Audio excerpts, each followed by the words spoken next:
এই সেই ইন্ডিয়ান শাড়ি ছিল, সে নিজেই দিয়েছে। এটা আজকে আপনাদের সামনে ছুঁড়ে ফেললাম। আসসালামু আলাইকুম রহমতুল্লাহ। প্রিয় দর্শক, অনেকেই জানতে চেয়েছেন যে বিএনপির এই নেতা রুহুল কবির রিজভী সাহেব, তিনি যে এই যে ভারতের বিপক্ষে কথা বলতেছেন, তিনি যে ভারত নিয়ে অনেক ক্ষেপেছেন, এর কারণটা কি? এই কারণটা একটু বিশ্লেষণ করার চেষ্টা করব। প্রিয় দর্শক, এখানে আপনারা প্রথম যে ভিডিওটি দেখলেন, সবাই আশ্চর্য হয়েছে যে রুহুল কবির রিজভী তিনি তার বাড়িতে তার নিজের স্ত্রীর একটা ইন্ডিয়ান শাড়ি, তার স্ত্রী নাকি সেটা তাকে খুলে দিয়েছে এবং সে সেটা নিয়ে এসেছে এবং সংবাদ সম্মেলনে সেখানে সবার সামনে, কর্মীদের সামনে সে সেটা ছুঁড়ে ফেলে দিয়েছে।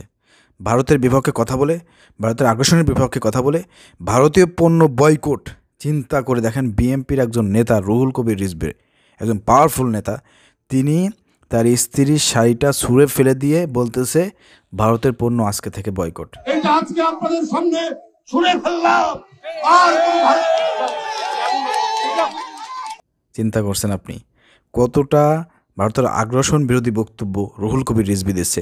এর আগে আরেকটা বক্তব্য তিনি দিয়েছিলেন যে ভারতকে তিনি কড়া হুঁশিয়ারি দিয়ে কথা বলছেন এবং বলছেন যে আপনাদের স্যানিটারি যে ব্যবস্থা ভারতে আছে তার চাইতে আমাদের বাংলাদেশের স্যানিটারি ব্যবস্থা সবচেয়ে উন্নত মানের। ঠিক আছে, তো ভারতকে বিভিন্নভাবে তিনি অপমান অপদস্থ করে যাচ্ছেন, হুঁশিয়ার করতেছেন এবং উপযুক্ত জবাব তিনি দিয়ে যাচ্ছেন। আলহামদুলিল্লাহ, আমরা তার এই বক্তব্যে অনেক খুশি হয়েছি যে না, ভারতে বিরুদ্ধে বিএনপির একজন নেতা হলেও সে কথা বলতেছে, রুহুল কবির রিজভী।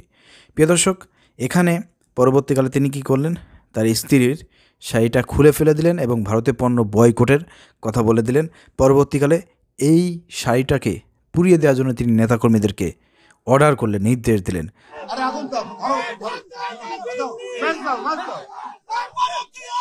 পরবর্তীকালে নেতাকর্মীরা কি করলো, লাইট জ্বালিয়ে সেই শাড়িটাকে পুড়িয়ে দিয়েছেন। এখন কথা হলো যে কেন হঠাৎ করে রুহুল কবির রিজভী অথবা বিএনপির নেতাকর্মীরা এবং বিএনপির বিভিন্ন নেতারা কেন ভারতের বিরুদ্ধে কথা বলতেছেন?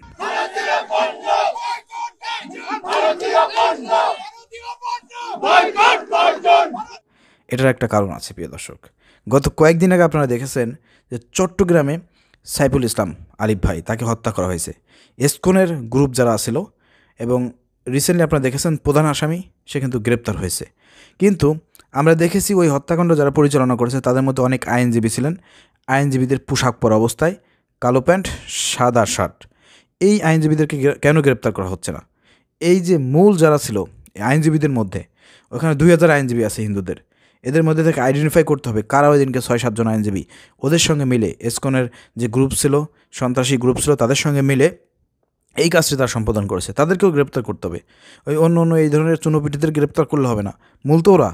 আপনারা দেখেছেন যখন চিন্ময় কুমার দাসকে আপনার ইসে উঠানো হয়, কোর্টে ওঠানো হয়, তখন কিন্তু এই আইনজীবীরাই সেখানে স্লোগান দিয়েছে এবং অনেক হুঙ্কার দিয়েছে, গর্জন দিয়েছে। পরবর্তীকালে কিন্তু যখন আপনার জামিন হয় নাই, তখন কিন্তু এই আইনজীবীরাই উস্কে দিয়েছে ইসকনের যারা সমর্থক যারা ছিল, অন্যান্য হিন্দু যারা ছিল, তাদেরকে উস্কে দিয়ে তারা নিজেরা এই অপরাধ সংগঠিত করেছে। অতএব তাদেরকে আইনের আওতায় আনতে হবে। যাক, এটা প্রাসঙ্গিক চলে আসলো, এই জন্য বক্তব্য দিলাম। তো এই যে আইনজীবীকে হত্যার পরে বাংলাদেশের সব জায়গা থেকে প্রতিবাদের ঝড় উঠেছে, কিন্তু বিএনপির পক্ষ থেকে কোনো প্রতিবাদ আসে নাই। মির্জা ফখরুল ইসলাম আলমগীর স্যার তিনি বক্তব্য রাখলেন যে প্রথম আলো এবং ডেইলি স্টার সহ গণমাধ্যমের উপর হামলা হয়েছে, অথচ গণমাধ্যমের উপর কোনো হামলা হয় নাই। ওদিনকে একটা চাঞ্চল্যকর বিষয় হচ্ছে সাইফুল হত্যা, এবং তার প্রতিবাদ সবাই জানাচ্ছে, কিন্তু বিএনপি সেখানে বলতেছে কি গণমাধ্যমের উপর হামলা হয়েছে, প্রথম আলোর উপর হামলা হয়েছে, এটার নিন্দা জানাইছে, কিন্তু সাইফুল হত্যার ব্যাপারে তার কোনো মন্তব্য নাই। এতে দেশের জনগণ, দেশের মানুষ বিএনপিকে বলছে সে ভারতের দালাল, এসকনের দালাল। এটা যখন ফেসবুকে, ইউটিউবে সব জায়গায় ঝড় তুলেছে, সোশ্যাল মিডিয়ায়, তখন বিএনপির আর করার কিছু নেই। তারেক রহমান ওই দিক থেকে দেখছে, ওখান থেকে সে অবজারভেশন করতেছে সব কিছু, যে ঘটনা কি বিএনপিকে তো ভারতের দালাল বানায় ফেলতেছে, এসকনের দালাল বানায় ফেলতেছে। এই যে একটা মানে মানুষের মধ্যে যে একটা তৈরি হয়েছে যে ভারতের গোলাম হচ্ছে আপনার এই বিএনপি। এতদিন আওয়ামী লীগ ছিল, এখন হয়তো ভারতের কাঁধে পা দিয়ে ভারতের সহযোগিতা নিয়ে হয়তো বিএনপির সামনে ক্ষমতায় আসার প্রচেষ্টা চালাচ্ছে।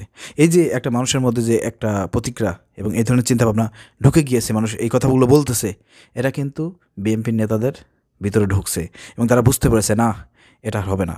যেহেতু সামনে নতুন বাংলাদেশ, এই বাংলাদেশে ভারতের আধিপত্য এদেশের জনগণ চায় না এবং এরা কখনো মেনে নেবে না। এটা তারা বুঝতে পেরে লাস্টে তারেক রহমানের নির্দেশে নেতাকর্মীরা যে যেখান থেকে পারতেছে বক্তব্যের মধ্যে ভারতের বিরুদ্ধে, ভারতের আগ্রাসনের বিরুদ্ধে তাদের বক্তব্য আছে, তারা বলে যাচ্ছে। তারই ধারাবাহিকতায় এই রুহুল কবির রিজভীকে আমরা দেখতেছি সে রিসেন্টলি এমন এমন কথা বলতেছে, এমন এমন কর্মকাণ্ড ঘটাচ্ছে যেটা মানে মানুষকে খুশি করতেছে, মানুষ অনেক আনন্দ পাচ্ছে, মানুষ অনেক খুশি হচ্ছে, বিএনপির প্রতি প্রশংসায় তারা ভাসাচ্ছে যে না, বিএনপি এখন যে কাজটা করতেছে এটা সঠিক কাজ। তো এটা মূলত একটা মানুষের মধ্যে নেগেটিভলি একটা ভাব তৈরি হয়েছিল বিএনপির প্রতি, যে বিএনপি ভারতের দালাল। তো এটা যাতে প্রতিষ্ঠিত না হয়, এটা যাতে মানুষের মধ্যে বিভ্রান্ত সৃষ্টি না করে এবং মানুষ যাতে বিএনপিকে ঘৃণা না করে, এর জন্য তারেক রহমানের নির্দেশে কিন্তু এই কাজগুলো করা হচ্ছে। তো যাই হোক, আমরা একটা কথা বলতে চাই, অবশ্যই বাংলাদেশে আগামীতে জাতীয় ঐক্য দরকার। এদেশকে ভারতের আগ্রাসন থেকে মুক্ত রাখার জন্য, ফ্যাসিবাদদের আগ্রাসন থেকে মুক্ত রাখার জন্য অবশ্যই আমাদেরকে, জামাত বলেন, বিএনপি বলেন, অন্য অন্য ইসলামী দল বলেন, অন্য অন্য রাজনৈতিক দল বলেন, যারা আমরা সবাই এই 15 বছর ধরে ফ্যাসিবাদ বিরোধী আন্দোলনে সক্রিয় ছিল, যেসব রাজনৈতিক দল, সবাইকে ঐক্যবদ্ধভাবে এদেশ পরিচালনা করতে হবে, এদেশের দায়িত্ব গ্রহণ করতে হবে। বহির্বিশ্বর আক্রমণ থেকে দেশকে রক্ষার জন্য সবাইকে ঐক্যবদ্ধভাবে মোকাবেলা করতে হবে। এর জন্য বিএনপি যেভাবে হোক, যেটা মনে করে হোক, তারা প্রতিবাদ করুক না কেন, কথা বলুক না কেন, তাদেরকে মাথায় রাখতে হবে যে ওই আওয়ামী লীগের মতন ভারতের পা চেটে গোলামি করে ভারতকে আপনার সুযোগ সুবিধা দিয়ে ক্ষমতা থাকবেন, এই ধরনের চিন্তাভাবনা করলে পারে, এই ধরনের পলিসি গ্রহণ করলে পারে, আওয়ামী লীগকে যেভাবে দেশের জনগণ 10 বছর হোক আর 15 বছর হোক, 20 বছর হোক পতন ঘটিয়েছে, ঠিক অনুরূপভাবে নেক্সটে যারা ক্ষমতা আসবে তারা যদি ভারতের দালালি করে, এদেশের জনগণ, ছাত্র জনতা এটা মেনে নেবে না, তাদেরকে ওইভাবে পতন করবে। অতএব এটা বোঝা উচিত বিএনপির। তো সেটা যদি বুঝে তারা এই কথাবার্তা বলে তাহলে ভালো, আর না দেশের জনগণকে খুশি করার জন্য, সমসাময়িক একটু খুশি করার জন্য যদি এই ধরনের কথাবার্তা বলে, তাহলে সেটা কিন্তু জনগণ একদিন আগে হোক আর পরে হোক এটা কিন্তু টের পাবে। এটা টের পাবে যে লোক দেখানো কাজ করতেছেন নাকি সত্যিকার অর্থে আপনারা কাজটা করতেছেন, এটা কিন্তু টের পেয়ে যাবে জনগণ। ঠিক আছে, অতএব এগুলো আপনাদেরকে নজর রাখতে হবে, খেয়াল রাখতে হবে। বিএনপি একদিন বাংলাদেশের একটা বড় দল, বড় একটা রাজনৈতিক দল। ঠিক আছে, এই জন্য তাদের পলিসি হবে জনগণ কেন্দ্রিক। জনগণ যেটা চায়, জনগণের ম্যান্ডেট নিয়ে ক্ষমতা যাইতে হবে, এই ধরনের চিন্তাভাবনা থাকতে হবে। ঠিক আছে, বাইরের দেশ দাদাবাবুদেরকে খুশি করে তাদের সাথে চোখে চোখ রেখে কথা বলতে হবে। আপনাদেরকে শিক্ষা গ্রহণ করতে হবে ডক্টর ইউনূসের কাছ থেকে, একজন ব্যক্তি, নোবেল বিজয়ী একজন ব্যক্তি, বিশ্বের কাছে পরিচিত। বাংলাদেশে তার কোনো রাজনৈতিক সংগঠন নাই, কোনো নেতাকর্মী নাই, সে অন্তর্বর্তী সরকারের প্রধান উপদেষ্টা হয়েছে। তার বক্তব্যগুলো আপনারা দেখেন, সে কীভাবে হুঙ্কার দেয়, কীভাবে গর্জন দেয়, কীভাবে চোখে চোখ রেখে কথা বলে। তার নেতৃত্বে দেখেন বাংলাদেশ বর্তমান কাঁপিয়ে দিয়েছে ভারতকে। দেখেন, ভারতকে কিন্তু সে কাঁপিয়ে দিয়েছে, একা একজন ব্যক্তি ভারতকে কাঁপিয়ে দিয়েছে। তার কথায় ভারত থতমত খেয়ে গেছে। এতদিন আমরা আওয়ামী লীগকে গোলাম বানায় রাখছিলাম, আমরা যা বলছি তাই শুনছি, আর শেখ হাসিনা তাদেরকে প্রাণ ভরে দিয়েছে, জীবনে যা দিয়েছে ভারত কোনো দিন বলবে না, বলছিল না। আর ডক্টর ইউনূস একেবারে এমন কিছু করছে, নতজন হয়ে গেছে। ঠিক আছে, তো যাই হোক, এভাবে চোখে চোখ রেখে কথা বলতে হবে, মাথা উঁচু করে কথা বলতে হবে, যে পরিস্থিতি হোক না কেন। দেশের জনগণের পক্ষে কথা বলতে হবে, জনগণের ম্যান্ডেট নিয়ে কথা বলতে হবে। যে কথাই বলুক না কেন, জনগণ যাতে খুশি হয়, জনগণের মনের কথাগুলো বলতে হবে, তাহলে আপনি সরকারে টিকে থাকতে পারবেন, ক্ষমতায় আসতে পারবেন। তো ডক্টর ইউনূস জনগণের পালসটা বুঝতে পারেন যে জনগণ কী চায়। ঠিক আছে, কারণ জনগণ এই জন্য তার সঙ্গে আছে, তার সাথে আছে। তো যাই হোক, বিএনপির এই রুহুল কবির রিজভী তিনি যে কাজগুলো করতেছেন চালিয়ে যান, কোনো সমস্যা নাই। আপনার প্রতি আমাদের দোয়া ভালোবাসা থাকলো। ভারতের বিরুদ্ধে, ভারতের আগ্রাসনের বিরুদ্ধে আপনার এই ধারাবাহিক প্রতিবাদ এটা চলমান থাকলো। ভারতের পণ্য বয়কট করলে পারে ভারতের অবস্থা ভয়ানক হবে। এখন থেকে ভারতের পণ্য বয়কট করতে হবে সর্বোপরি, এবং পাকিস্তানিকে আমরা যেহেতু এখন সুযোগ করে দিয়েছি, বর্ডার দিয়ে বিভিন্নভাবে নৌপথে ইতিমধ্যে জাহাজের মাধ্যমে কিন্তু বাংলাদেশে ইতিমধ্যে পণ্য আসতেছে। অর্থাৎ এই পাকিস্তানের সাথে যদি আমাদের সম্পর্ক একদম যোগাযোগ ব্যবস্থা, আমদানি রপ্তানি যদি একদম পুরোপুরিভাবে হয়ে যায়, তাহলে কিন্তু আর কোনো সমস্যা না। অন্য অন্য দেশ আছে, তাদের সাথে করতে হবে, করলে পরে কিন্তু দেখা যাচ্ছে ভারত নির্ভরশীল আমাদের আর থাকা লাগবে না। আশা করি বুঝতে পারছেন।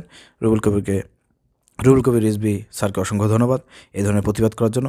আপনি এই প্রতিবাদ অব্যাহত থাকুন। ধন্যবাদ। আসসালামু আলাইকুম রহমতুল্লাহ।